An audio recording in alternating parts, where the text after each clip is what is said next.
الحمدللہ ہم لوگ جو حاضر ہیں ان کا نام ہے حضرت بشر حافی رحمۃ اللہ تعالیٰ علیہ، حضرت بشر حافی۔ اب یہ بشر حافی سے مراد ہوتی ہے ننگے پیر والا۔ اب یہ ننگے پیر والے سے کیا مطلب؟ ٹھیک، ان کے بارے میں مشہور ہے یہ اپنے زمانے کے ایک بہت بڑے شراب پینے والے تھے، یعنی شرابی تھے۔ یہ بہت بڑے شرابی تھے، ہر وقت ان کا جو ہے وہ شراب خانے میں ہی پورا ٹائم نکلتا تھا۔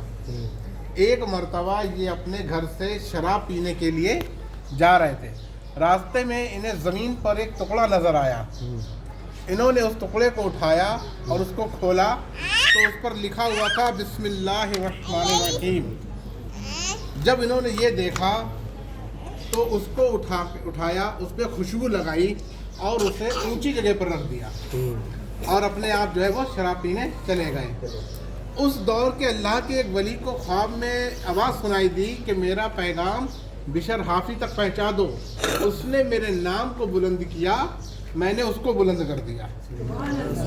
اب ان کی آنکھ کھلی، وہ سوچنے لگے بشر حافی تو ایک بہت بڑے شرابی ہیں، ہو سکتا ہے میرا یہ خواب جو ہے یہ جھوٹا ہو۔ اسی طرح سے 2-4 دن اور گزر گئے، پھر انہیں یہی خواب آیا تو انہوں نے جو ہے بشر حافی کو یہ پیغام پہنچانے کے لیے آپ ان کے گھر پر چلے۔ جب گھر پہنچے تو گھر والوں نے کسی نے بتایا کہ بشر حافی جو ہیں وہ شراب خانے میں ہیں۔ پھر وہ اللہ کے ولی شراب خانے تشریف لے گئے اور وہاں جا کے آواز لگائی، اے بشر تمہارے لیے اللہ کا پیغام ہے۔ تو بشر حافی نے اس وقت چپل نہیں پہنے ہوئے تھے، آپ ننگے پیر تھے، تو ننگے پیر ہی دوڑ پڑے کہ میرے نام اللہ کا پیغام آیا ہے۔ حافی کہتے ہیں ننگے پیر والے کو، یہیں سے ان کا لقب حافی پڑا ہے۔ ان کی پھر یہ کرامت تھی کہ جس راستے سے یہ گزرتے تھے اس راستے پر کوئی بھی چوپایا گوبر یا لیل وغیرہ نہیں کرتا تھا۔ ایک بار ایک چوپائے نے گوبر کر دیا تو چوپائے کا مالک سمجھ گیا کہ آج حضرت بشر حافی کا انتقال ہو گیا۔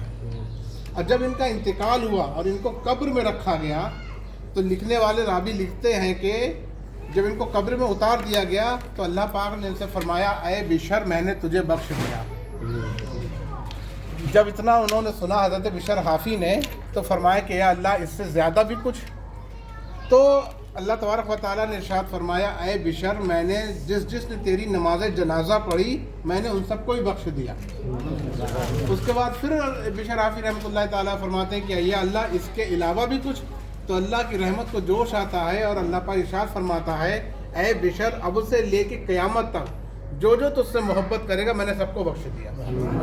یہ اللہ کا احسان ہے کہ ہم حضرت بشر حافی سے محبت کرنے والے ہیں، بزرگان دین کے ماننے والے ہیں۔